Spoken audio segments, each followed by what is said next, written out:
It starts now.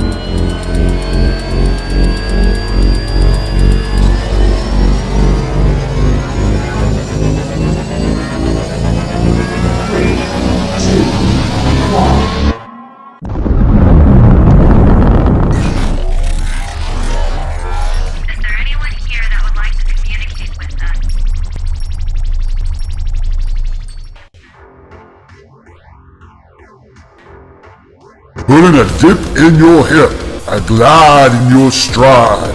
Welcome to the mothership, the home of the travelers of the universe, with shows throughout the week. Everything you want, everything you could need. From the paranormal to the supernatural, from the spiritual to the unknown, from emotions to comedy. You can find us at Facebook, Twitch, YouTube, TikTok, Instagram, and so much more. This is R.I.F.T Nation Network, the RNN. And now, your featured show. Shall we begin?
Good evening, travelers and those alike. Welcome to the Orion Effect on this special episode.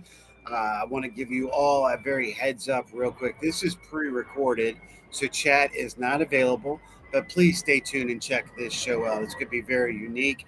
I am, again, of course, the hitman of social media, Ed Howie Odell, right here live on the RNN, the R.I.F.T Nation Network. I want to give special thanks before we get started to Traffic Experiment.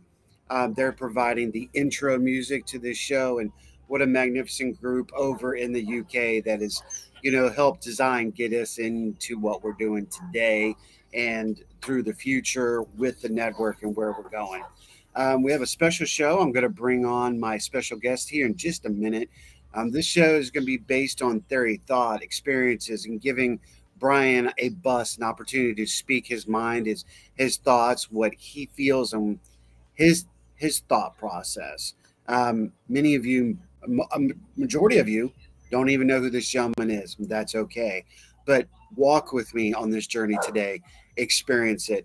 Rhonda, of course, is not going to be on this one. This is myself and Brian Keith, as we just talk for the next hour and go through a journey through time, space, and what's out there and what he feels. So, ladies and gentlemen, it is my honor to bring on Brian Keith to the show.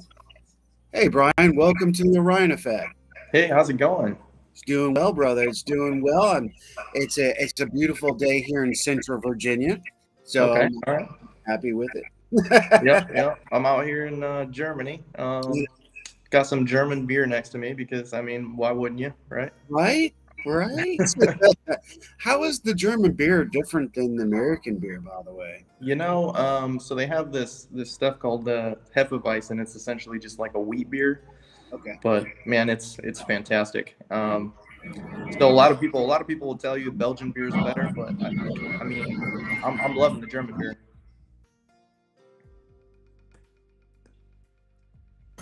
I have my own sound effects, unfortunately. Today I'm broadcasting over near the airport, so sorry about that. If you find me muting through the periods of time, it's just so we don't get sound drowned by the aircraft overhead. And speaking of which, let's jump right into it, man. Aircraft, the special matrix, and all this crazy stuff going in the world today, military and possible outside uh, experimental or created aircraft. We see a lot of the military creating a bunch of new devices and new aircraft. SR-72's out, the Raiden's out, Kill Switch, which they're not going to release that yet. But what's your opinion on what we see in the air in today's world? Well, I would say it's probably a mixture of both what you would call like extraterrestrial, the UAPs, or I would say even military, right? I personally think that there's probably a lot of black projects going on to create black projects, right? Like the different types of aircraft, things like that. And I mean, you see it. For instance, if you know what the B-2 bomber is, that wasn't released until the 80s, and they had that around, I believe, before the 60s even. So I think they're constantly doing projects. Yeah, and it's interesting you bring that up too, because that's actually German technology.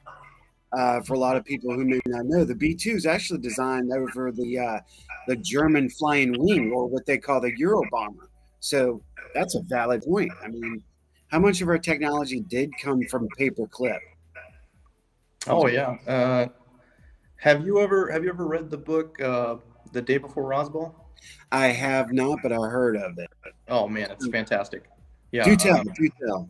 So if I can kind of give you a breakdown, it's basically about this army officer. I want to say he worked in foreign technologies, like a foreign technologies division, and basically it kind of starts out with the normal Roswell crash. I believe he said he was in Wright-Patterson, which is one of the places it's believed they took the ET bodies to. And he basically talks about how while he was there, he actually seen the bodies kind of by mistake. And then how the technologies from the crashed craft started getting funneled into his office as, foreign technologies. Right. And I mean, if you read it, it's pretty fantastic, because what I like about it is he kind of goes through the dates. So it'll be like, on this date, this is the technology that we had, right? And then he'll break it down and be like, this is when it came into my office, and then this was the year this technology hit the markets, right? Oh, that's cool. Yeah, it's a really good book. It's pretty awesome. So if you haven't checked that out, you definitely should. I've seen his documentary, so that much I have seen, but I've not read the book. So that yeah. So let me get your opinion on this. Do you think that Roswell started our progression, or do you think it was pre-Roswell? I would say Roswell. I mean, I can't really talk to whether or not it was the first craft, right? But I would definitely say that we got a vast majority of like today's technology from it. Okay. I mean, at least according to that book, right? You're right. And the way it's written, I definitely, they got me hook, line, and sinker. I believe it for sure. There you go. And that's one of the most interesting. I was just watching a documentary last night, actually, ironically enough, and they're saying that the technology was predating Roswell to a crash that actually happened in the 1800s. The progression. Okay. So I'm like, well, how is that possible? But then I think about it. Sometimes you got to wait for time to catch up to the technology for us to understand how to create it, use it, manipulate it. Oh yeah, I think I would probably argue that even with the Roswell crash happening in the 40s, there's probably still technology from that aircraft that we don't understand. I don't know if you heard about like Bob Lazar, you know what I'm talking Oh about? yeah. Oh yeah. So he talks about you know, the essentially the experiments they were doing, and I'm trying to remember the what he called it. The basically the power source. You know what I'm talking about? Right. Right. Yep. Essentially, he was saying that at the time there was no material known to us, you know, Mhm. and then it came out later that that was indeed what it was and how it was powered and that kind of Oh, thing. the new element. What's The that? element. The new element that's not Oh on the yeah, chart. Element 115, I think is what it was. Yeah, Right. Right. Right. yeah. Right. I was drawing a blank on it. That's okay. You know, it makes me wonder too. What other elements is out in the universe that we haven't even touched yet? I Oh mean, yeah. So um, one of the things I talk about, right, is we talk about like our reality, right? So I always say that so our body is limited to the frequencies in which, you know, it's supposed to exist within. So like for instance is like your eyes. So you only see the colors in the frequencies that your eyes can see, right? yeah. You can only hear the frequencies that your ears can hear, but Hmm. there's more out there. There's more for you to experience, right? But your body, this vessel that you're in, is made to coexist in, you know, the reality that we're currently in, or the dimension, I guess you could call it. Right. But I definitely think that there's more out there for sure.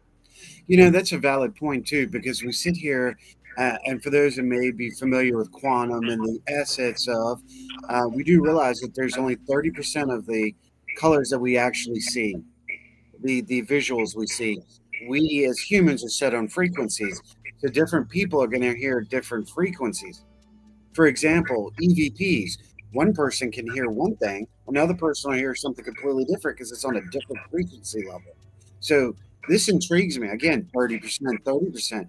But even Einstein says we run at 10 to 12% of brain power. Yeah, So yeah. if we can open that and move those filters even more, dude, can you imagine as Well, we I think I've actually heard a theory about this. Is like the most of your brain that you could use at one time without basically converting to energy would be like 20% or something crazy, because our minds are capable more like of more than like we are, that we're capable of actually being able to interact with or manipulate, right? So I've heard that if you actually got to 100% of using your actual brain capacity, you would be energy, right? Yeah, I don't know if you've ever heard that before. I'm glad you brought that up because I don't recall I've ever heard that on any vodcast or any podcast. So, yes, I have heard it. It's a part of quantum, and you bringing that up gets me excited. Uh, the fact is true. That's what they say in quantum theory that if we break the bounds of 20 to 25%, we start then to become actual energy. Yeah, And that's the premise of today's show where we're talking about matrix thought. I know you have a great concept of matrix, what we feel, what we're in. Even like right now, are we real? Um, yeah. So I have a lot of different theories about, I guess you could say, like the reality that we live in. Some of it's based on, I guess you could say, religious views, or like a culmination of religious views. So personally, this is just my personal opinion. I believe that your brain is sort of like a receiver to the energy that is essentially your soul, or whatever you want to call it, right? But I also believe in like the multi-universe.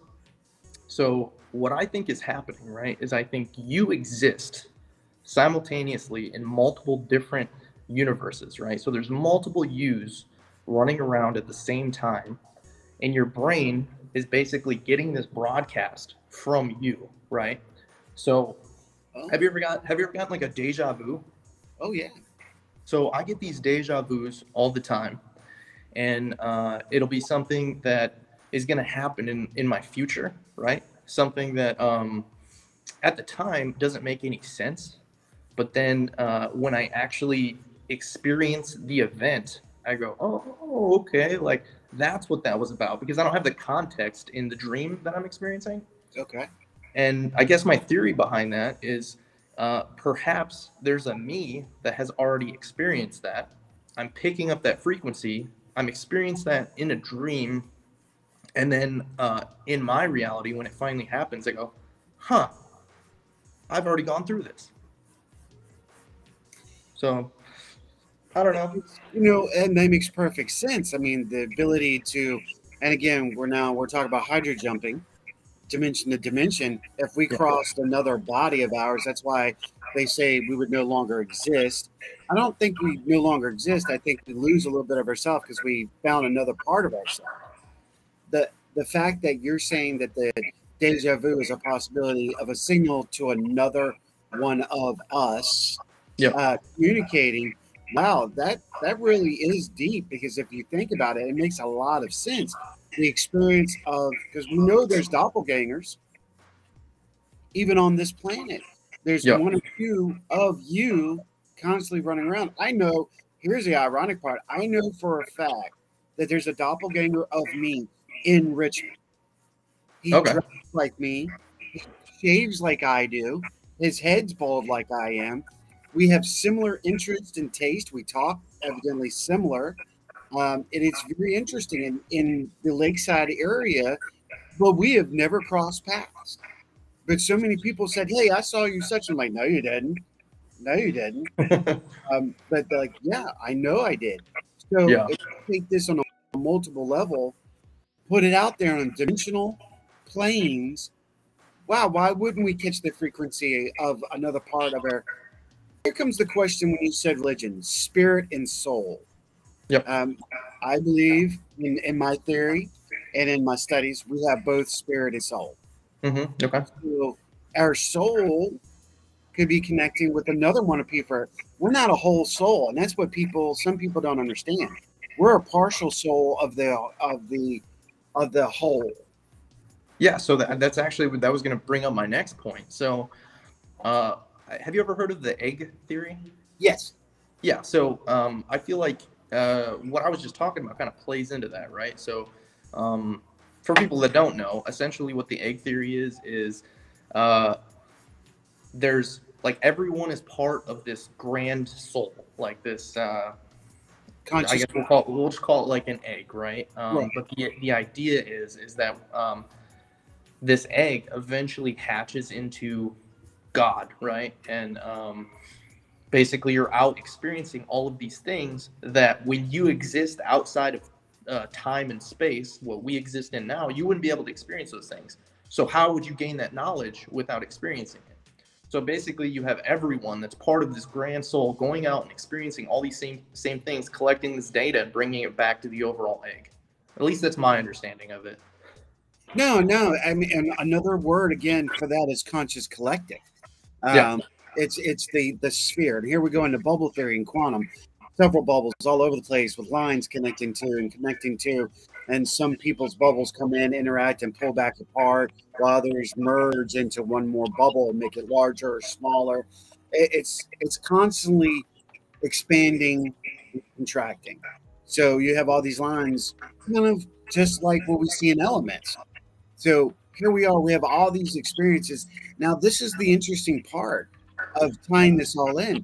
If you have one sphere and one individual in the middle of the sphere, that individual, what if that individual's spirit or soul, you have another dimension, you got another bubble. So that line connects and brings it back together. So you're having information pushed and pulled to other versions of self, of other people's, other living creatures, Yeah. if you will, communication back and forth. And that's the interesting part too. We're leading to the point of possible being able to communicate on a frequency and spiritual level with other living beings in the universe. Yeah. Crazy, huh? Pretty crazy stuff. What a time to be alive, right? Where is it? That one right there. Yep. In fact, it goes to this one too. For those who, yeah, you can see. Yep, there it is. That's why I created this particular hat, because this is both steampunk, but it's also got a little bit of Time Lord about it. Dun, da, da, da. So if we bring these theories together, it blows the whole thought of independent all to part. You know, it's like a big nuclear bomb going off. Now, let me ask you this, Brian, since we're on the subject, this is an interesting direction we're going. So does time would have to exist for all this to take place? Would you agree or disagree? How do you feel? I have no doubt that time exists. However, I'm not exactly certain that time is linear in the way that we think that it is. So obviously, in the reality that we're in, it moves in a linear fashion, at least according to what we can sense, right? Right. But again, outside of that, so when I say that there's multiple yous, that could even be, in my opinion, that could be like a reincarnation, a past life. All of this happening simultaneously, because it's not, that signal that's being broadcast isn't under the confines of this linear time that we are aware of, right? Mm-hmm. So I personally believe that reincarnation is a thing. I think that you experience multiple different lives or realities or whatever you want to call it.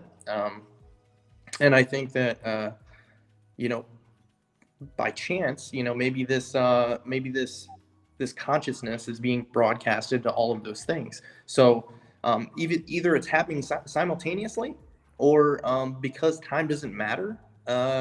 I think it's possible that, say, we die in this reality, right? Which, you know, we're currently in 2023. Who's to say you didn't have a life back in the 1800s or something, and after this reality, you actually go live in that reality, even though technically, from your point of view, that's already passed. You know? But in that time, it's the present or the future. Yeah. Oh, well, yeah, absolutely. Well said. Well said. And I totally agree. I mean, if you look at it, and I agree with you, what we know as time on this planet, as materialistic beings, if you will, it is only that to create, to organize man, to give us structure. All right. So time here is structure, is to, you know, oh, the sun is here now, but it's an hour time. An hour later, it'll be here. It's giving definition of events and places in which we are experiencing, and we can use as documentation to organize. When in fact, it is so much larger because we only see in third person, right? Yeah. So if we expand ourselves into the fourth, fifth, sixth dimensional view, there's so much more out there, and we could probably see those lines. Yeah, So, and I feel like that ties into what I was saying earlier about like the reality that we live in. Its only constraint is the vessel that we're currently in, our bodies right now, because our bodies are literally made to exist within this reality, this dimension, right? right. So, yeah, I would agree with that. So with that, and we were talking about bubble theory and line theory, because of course we know they talk about to help humans understand that time is linear. That's a time path. That's past, present, and future. So they give a timeline of when these events happen. When in theory, it's like a spider web. Yeah. Okay. Okay? And in that spider web, and the universal theory and law, there's gaps in that spider web where the unusual takes place, the paranormal takes place. Shall we go there? These are those unique events that anything can happen. The upside down. Yeah. The upside down theory. The reverse of this world is another world. Yeah. So when we talk about that, we have to understand that there is a word used as time, but it may not be the word that we assume and apply to, because it's on multiple levels. Something, maybe time is actually the word for weaving. Well, didn't they recently discover that time is a wave? See, that's another theory. We have wave, we have bubble, we have line, we have web. Yep. See, that's the fun part about all this is like ultimately we don't know, right? And the theories are the funnest part to me, because you really get to, I guess you could say, listen to others, kind of collect your own thoughts and feelings on it, and then like I personally, I would say like my, I guess you could say it, my religion is kind of something that I adapted all on my own. It's just by listening to other people, collecting the information, kind of getting rid of what I would consider the BS versus the truth. And I love that kind of stuff. I love talking this kind of stuff. I love talking conspiracy theories. It's my favorite. And see, and a lot of people now, conspiracy theories can be taken again into a linear or into webbing, because you're creating something. Could you be manifesting the situation when you go into the conspiracy theory? People, humans, in my opinion, I'm going to put this out there. In my opinion, that's why other life outside the universe are kind of bothered by humans, because we're a warlike society. Yeah. We like to blow crap up. Oh yeah. Yep. And others know that, and they're like, well, dude, those humans, they're the bad kids on the block. Yeah, stay away from those guys. Right. So if we can find a way to reach that conscious thought, that's something else. I think the ironic part to the whole genetics splicing thing, when they were trying to find the better gene to make the better human, if you will, bad or good. This is just on a general conversation, you guys, before you come at me with this, because I've unfortunately done a lot of research into this, especially with the location I deal with and the people I deal with in Stanton, Virginia. Hitler had an intent. Even though he was on the negative side, what we thought was negative, could he or his idea is try to weed out all this to how can you weed out something that's evil? Okay, let's just say it. The intent. Evil is intent. It's not an emotion. It's an action. Yeah. Yeah. We have to understand that when we're doing this, we are giving a choice. When we were born and created, we were given a choice. That's what makes us human. We can decide to or not to. Yep. To do or not to do, there is no maybe. Yoda. However, it is a fact. And we work as humans on impulse. That's the scary thing about humans. We're impulsive. We're at times impulsive, but calculative. So we may calculate, but a lot of times we're impulsive. We just react without the thought of reaction. Yeah. Einstein. To every action, there's a counter reaction, right? So equal and opposite reaction. Yep. Yeah. So we have to think about that when we're applying this. That's in spirituality. That's in religion. That's in standard everyday living. So here we are again, thinking about these different levels, but that's what makes us human. And that's the scary part. Because for some reason, we still have that good and bad. Help, hurt. Help, hurt. Yeah. I say this a lot. Good people do bad things and bad people do good things. If you think about that terminology, it's slightly scary. Yeah. Oh, I mean, so when you talk about good and evil's kind of a construct in a way, right? It's almost an opinion if you really get down to it. And it's funny when you hear about like people saying, ETs are evil because they're doing experiments on people. From their point of view, probably because they lack emotion, there might not be a good and evil, right? They probably just have a goal. And that's a valid point. I mean, at this point, from what we know, since we don't know, and I'm not going to poke at your past or present, but the fact is, we don't technically know other life's actions. Do they have feelings? Yeah. Is it straight opinion? Is it that they don't have the I was young, I'm middle, I'm old thought? It just is. Much like many theories of spirituality, it is what it is. The past does not exist, nor does the future. It is what we are doing at this moment, kind of like what we're doing right now. Yep.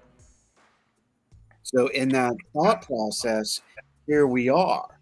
So, we don't know. A lot of spirits in paranormal, we don't know if that what we call demons are actually demons. They could be Yeah. alien life forms that we would consider as demon. If we were put on another planet, how would we react like a child? Temper tantrum, scared, frustrated, you know, conjuring and wanting to defend self. We're in an unknown place. Ah. So what would an alien act like? Maybe what we see and we've because what we have been taught what an alien looks like and what a demon looks like. If you take those two reports and bear with me, travelers, think about this. If you take what's said in the books, not just Christianity, not just the Bible, not just the Quran, but on Asian and other cultures, demons have a specific look that we have gotten a perception of. Yep. Think about aliens. We have a perception of aliens. If you take that perception of aliens and take a perception of demons, they look just alike. Yeah. What the hell? Not to mention, it's kind of like perceived by us that they live in another dimension, right? Right. So, exactly. I mean, yeah, I've definitely heard that theory that aliens are demons and vice versa, right? So, the real question is, which one's true, or are they both kind of the truth, right? Exactly. Yeah. Is it one of those factors? And I'm spanning so everybody can see the shows upcoming. By the way, so if anybody's like, "What is he doing?" I'm actually spanning so everybody can see the shows coming up. That in that we could we. I mean, the fact is, we are definitely aliens too. Okay, here's my opinion. Oh yeah. Let's talk about this for a minute, Brian. This is something we should. I hope you're going down the road that I think you are. I don't know, but this is going to get fun. Nevertheless, we should have done this when we got drunk that night. Here's my point. I don't believe that we were the humans of this planet. No. I mean, I don't think so either. I want to see what you think about this. Oh my gosh. Because let's go down the rabbit hole. Let's go. Yeah. Yay! I'm opening the TARDIS, amigo. Let's see. So I personally believe that the current history that we're aware of isn't dated back nearly far enough, right? I can't remember the exact BC time that they give for humans. I think it's like 2,000 years BC or something like 10,000. Does that sound accurate? We're gonna give it that. I'm not gonna go research it right now. I'm too excited about the conversation. But I think it goes way farther than that, because they're talking about take the Sphinx. I don't know if you've heard this, but the Sphinx has water erosion damage on it from, I think they said it was like over 15,000 years ago. Yeah. Like water erosion, right? Now it's in a desert. And it's believed that it used to be like a lush jungle there. Yeah, man. For me, humans have existed on this planet for way longer than they said they did.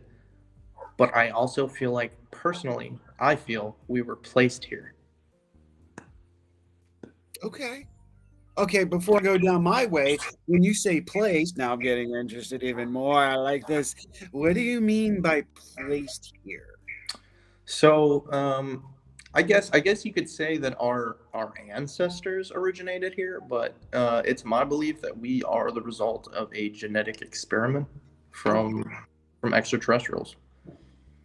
So, I'm sure most people have probably heard of the Anunnaki and Planet X and things like that. And there's way too many stories out there from different civilizations from all around the planet that match up with that. Right. So it's really hard for me to write that off. The other fun one is the moon being brought here. You ever heard that? I have. Yeah, that's Yeah. one of the things I heard, that it was. They talk about stories before the moon, and yeah, I just think that human history on this planet is way longer than they really give it credit for. Well, look at the Dead Sea Scrolls. Okay, I'm just going to bring this up real quick. Look at the Book of Enoch. Oh my gosh. Okay, on multiplicities, on levels of documentation that we're still finding, folks, we're still finding. There was life existing pre to that. There was multiple moons, not just one. There has been documentation that of 1 to 2, 3 moons. Now, moon was brought scientifically to give a rotation for the planet. Organized. Now, you said something about the Sphinx, water erosion. Okay. Valid point. Valid point. Because I bring this up too. The Great Flood, the Sphinx may have been here before the Great Flood, before that, when the continent split. That could have created the Great Flood because we were all one piece at one time. Now, this gives away to so much more now. My brain is going 50 miles a minute. I'm like, keep up the conversation because there's too much going on. However, if we look at that, it's truly significant because what happened if there wasn't a moon? We wouldn't have the tides. We wouldn't have the cycles without the moon. Well, there's some people that believe that if the moon was brought here and it is an artificial satellite, then when it was brought into Earth's orbit, that it could have actually produced the flood. Another valid point: frequency and vibration. Right? There's another great theory. Have you ever heard of the book, The Adam and Eve Project? Yes. So I don't know if you've read into that, but that's some pretty scary shit. Please step into it. Let's talk about that, and then I'll talk to you about my theory. So the Adam and Eve Project is basically about crust displacement on the Earth. So the way I understand it is you have the Earth's magnetic field, right?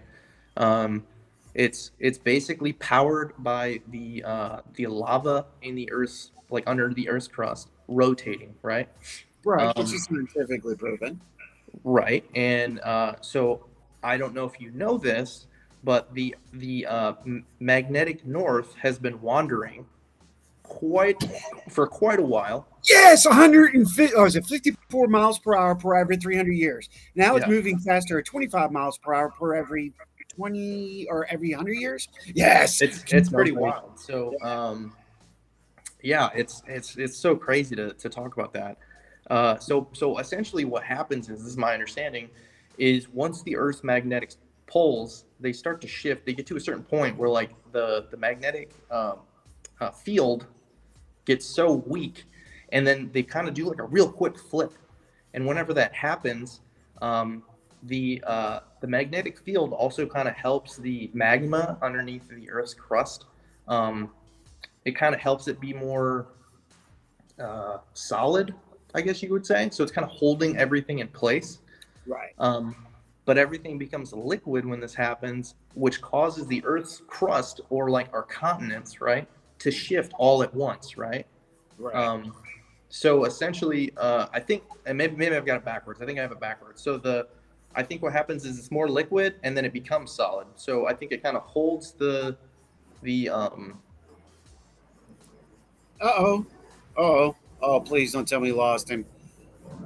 All right, hold on, folks. Hold on. We're going to see if we can get him back.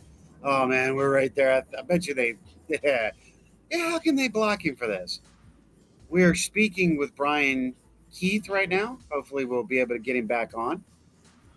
Oh, he was just in the middle of everything, too.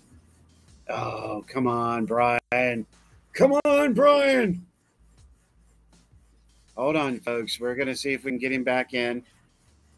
Wow, this is an amazing show. I'm so stoked for this. Hopefully he'll be able to jump back in. His signal is showing strong. Okay, we're in just a minute. We're going to see if we can get him back in. I don't know why it's doing that. That's interesting. What an amazing conversation we're having so far. I'm going to wait to see if we can get him back in. Wow. You know, this is why I wanted him to be on the show today.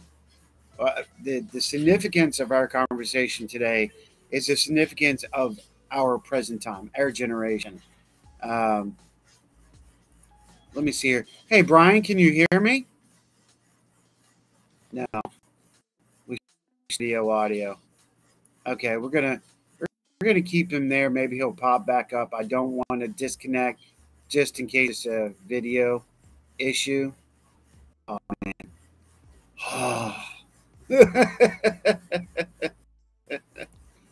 Oh, we've completely lost him. All right, give him a minute. We're going to see if he can reconnect. Oh, there we go. There we go. We got it. Did we get you back? Sorry about that. Hey, man. I got a phone call and it just killed everything. It's okay. I was about to say, you're in Germany. I understand. Yeah. Please, dude, let's go. Okay, so where was I? So my understanding is the continents kind of stay still when this happens, and when that happens, the wind around us keeps moving, right? Because everything's rotating at over 1,000 miles an hour. Everything keeps going. The water keeps going too, which causes huge tidal waves and 1,000-mile-an-hour winds, and basically it just wipes everything off the face of the planet. Just catastrophic. Yeah. Well, ironically, you spoke of the poles. Now, on the other basis, this is scientifically proven. I just spoke about it on What's Going Down last week. That's the show where I deliver news, etc. What they just found out. We were talking about the polar shifts. The polar points are shifting now. They constantly shift, though. Mm-hmm. And we also scientifically just proven that there's multiple poles. It's not just one. It's just not point A and B, not positive, negative, but there's positive plus one, positive, negative two. Oh, okay. I haven't heard that. Okay. Yeah, there's up to 8 different poles shifting. So as the pole shifts, so are the other minor poles, just like energy. Yep. They rotate like this, then you got other ones. So we see that energy band a lot in these pictures of the Earth, and it's a legit scientifically proven fact of the energy band, which help defend the planet against universal issues such as solar storms and radiation from the sun and things like that. So it's been well defined. I mean, not even quantum jumps in it and understands that it pushes it, but of course, quantum is in theory. This is a proven factor now. So when you're talking about is, whatever, it's the creation of the poles. The poles created, something had to activate the positive and negative, right? Yep. Something had to do it. And why is it that people, they've got a perception and image of the creator, if you will. So what if it's an alien? It's still a creator. It's still the creator. That's my point. So in this, and we were talking about Egypt and pre-existing, and that this is my thought. This is what they want us. The great creator wants us to question, not question it, but question what is all of this. Okay. Yeah. In my opinion, I've watched many things in sci-fi movies, sci-fi books. We've seen a lot, and a lot has come to light from these books. I mean, look at Jules Verne. Holy crap. Okay. Let's look at Da Vinci. Holy crap. We have this sense of the science. Yeah. Now, if you go and do a careful research and listen to what's being said, not just in the Holy Bible, not just in the Quran, but in Egyptian archives, Asian archives, etc. We are a tribe. There's 13 tribes. Why do people think that this all took place on Earth? My opinion, and maybe I'm hooked up with the creator of Battlestar Galactica, but I'm gonna say it. I think we're a tribe from space. I think there's other humans out in the universe. Oh yeah. So that ties into the crystal skull theory. Have you heard of that? Please speak on it. So essentially, there's been multiple crystal skulls I think the idea is that there's 13 in total, one for each humanity tribe. But these crystal skulls, they're so perfectly, formed, and they look like a human skull, but they're sculpted so well that modern day scientists are like, there's no way they did this without lasers. Right. No Yeah. way. So, and the other theory, it's really not a theory, it is proven. These are crystal skulls or a precious element skull. Let's just put it that, because not all of them are pure crystal. Yeah. However, they retain human information. Scientists have proven that there is some form of information held within each of the skulls that we have found up to this point that have been allowed to be researched. They I love don't. that. That's awesome. Yeah, so they don't know actually how to open that information. Some say that the day that all 13 skulls come together, okay, some say it's a super weapon. Some say it's a protective.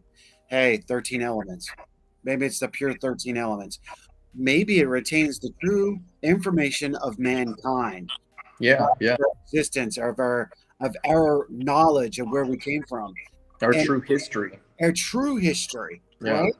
Yeah. So in this existence, there's so much evidence, even in the book, the Holy Bible, if you read it carefully, that we are from somewhere else. And people now are like, oh, you're saying aliens. I never said aliens. Yeah. So, On that. so I have, I guess you could say, like a separate theory, right? So, and I don't know if you've heard this before. I've heard other people kind of talk on it, but I personally believe that the God in the Old Testament and the God in the New Testament are two different entities. Have you ever heard that? Oh, that's part of my insight of religion and spirituality as well. Yes, there's a Yeah. good guy and a bad guy. There's the Yep. creator, and then there's the true God. Yep. Because in the book, let's go biblical a little bit. In the book, once again, and this is weird because the last 2 months, it seems like how somehow this comes back on one of my shows. It has. It states, Jesus said, "You're not speaking of my God." Yeah. And that's once you. Yeah. He said, I think he said, my father would never do this. And like, it was essentially what had happened in the Old Testament. So it was kind of like his way of saying, like, he ain't my God, right? He's not my dad. Yeah, my dad's much stronger, much more powerful. Yeah. But this particular God created what we know. Yeah. How do we know it took place on here again? How do we know it took place on Earth? It had been billions of years. Big Bang, baby. It had been billions of years ago that mankind was created from wherever, from whoever. Well, if you look at the Old Testament, you read the first little bit. I think it's Genesis, right? It goes over Adam and Eve. You read that first little bit, and like that's it's literally proof that we are genetic experiments. It says Eve was created from Adam's rib. It says he was put into a deep sleep. What does that sound like? Sounds like surgery to me, right? Yeah. And then they pulled out his rib, took the genetic information from that, and created Eve. I never thought on a scientific level as far as that goes. The DNA from the rib to create an opposite, but there was Lilith. So there was pre-existing Eve. There was Lilith. So there was another entity that existed pre-Eve. So, okay, let's look at the tree, man. Holy crap, we just went way down the door. So you got Lilith, who's evil, and Eve that is good. Or is it? Or is it the reverse? Because Eve did take from the knowledge that she was told not to do. Yeah, and that's the other thing I never understood about that, right? So you have the tree of life and the tree of knowledge, and we can't eat of the tree of knowledge. Like were we supposed to be like mindless goons? Makes you wonder. Yeah, I don't know. It's weird. And then the other thing from the Old Testament that makes me think that we were genetically altered is when they talk about the original lineages, essentially Adam's descendants into Noah. Noah lived to be 950 years old. Exactly. I don't know about you, but I don't know anybody that old. No. And that's what happened to make that happen. What happened to us to not live more than 100 and 110 anymore? Yeah. Genetics, maybe there's a code that's placed in us for our body to go, okay, you can only exist for a certain amount of long time, because now again it goes back to reincarnation theory, perhaps. Maybe this code goes back to reincarnation. Holy crap, bombs just had a light bulb.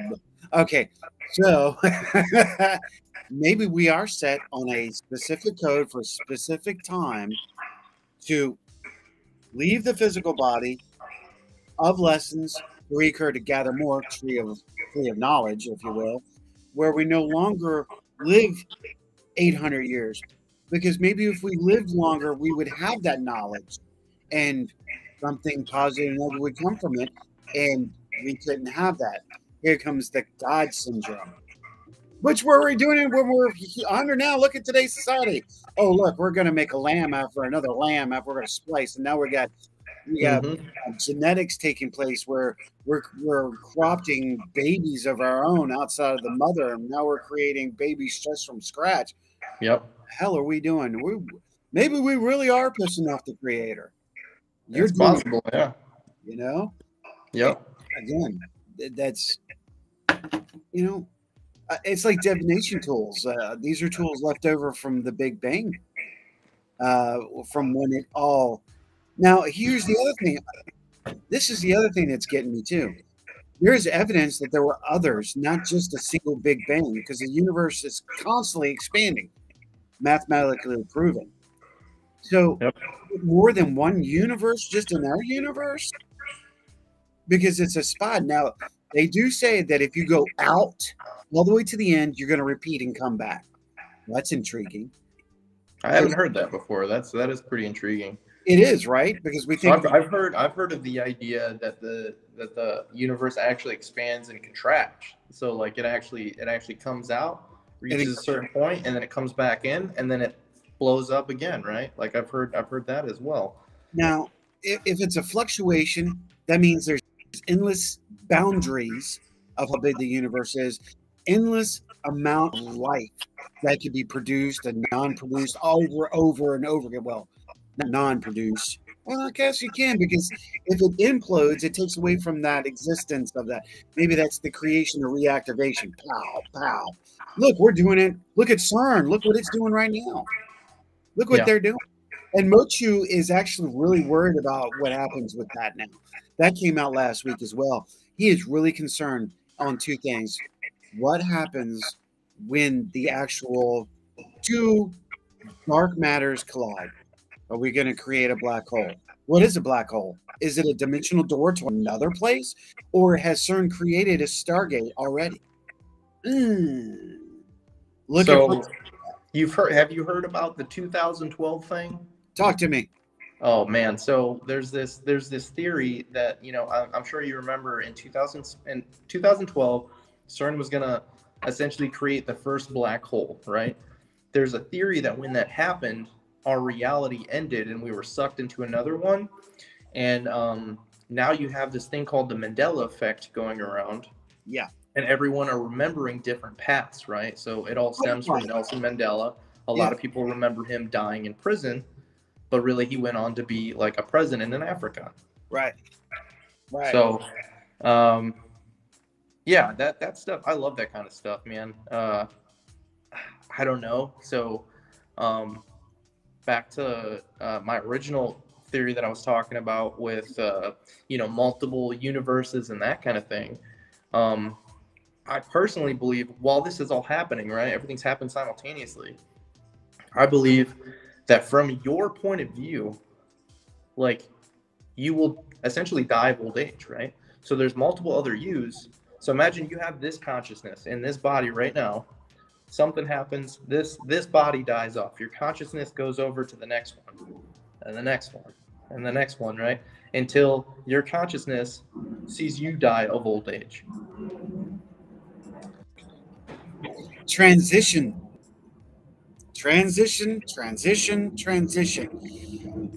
Now, you said 2012. Yep. we as humans have the ability to manifest. It's scientifically proven. We can create. If we can create, why cannot we believe in matrixing? Because manifesting is matrixing, folks. Think about it. So in 2012, I believe, as you were saying, we did make a transition. That's why we have these issues. That's why this took place. We moved into another complete dimension. We moved from the third into the fifth dimension, which means we're dealing with something completely different. I'm not going to get into aliens and all that right now. However, we are in somebody else's backyard. So not only did our time and thought change a little bit, but if you think about from 2012 to now, think about the aggression that human behaviors become. Yeah. Belligerent, disrespectful, malicious, deceitful towards each other. Oh yeah. All right. It's always been there. Okay, I'm saying that, but you didn't see it on the scale that you see now. You said gangbangers and thugs, and now we see rednecks and hicks acting like thugs. By terminology, folks, before you even hit me up with anything. But the fact is now that mentality of self-destruction, anarchy, nothing should exist. Why do people feel like they don't want to exist, man? There's going to be infinity, baby. It's the circle. It's the understanding. Some people are going, it's about power. We need control. I need to be seen. I need to be heard. That's why you see a lot of people going, I need to do something to show that I was here. Okay, I get it. We have to prove that we exist. That's what a lot of this is about. We are existing, and subconsciously, we're not thinking about going, well, okay, well, I need to leave a mark. Well, you just spray painted a rock or a bridge. So why did you do it? So every culture has its moments. So here we are. I mean, that's exactly the point of where we're at. And that's why we are talking about what we're talking about today, because we're on multiple dimensions. We do exist on multiple levels, and we are here for reason. Reason. Hopefully you all understood what I just said. Did you hear what I said, Trevor? We are here for a reason, but we may transition to another level. And even though we're 100 and we leave here, if you're with someone who is passing in peace, as I watched my father, he left in peace. And he smiled before he passed. He knew he was transitioning. He was talking to someone that we could not see the last couple of days he was alive. How many times have we heard this? Yeah, you hear that all the time, especially in like hospice like areas, right? Yeah, and homes, they pass for the settling, not aggression. Now, does that lead? Well, that can go down another rabbit hole, and we're down to 2 minutes. We're not going to go down there. But Brian, would you like to join me again in the future for another show? Yeah, man, I had a lot of fun. Oh, we could definitely talk about this, and we can go further. But again, we end this with transitioning. We do transition to something or someone else. And the fact that, Brian, you did bring up the 20% return energy. Now, what if when we're born with all the knowledge in the world? Yeah. Folks, travelers, and those like, I want to say thank you for tuning in. Brian, I want to say thank you for joining me today. It has been awesome. I wish we had this conversation years ago, but everything has its time.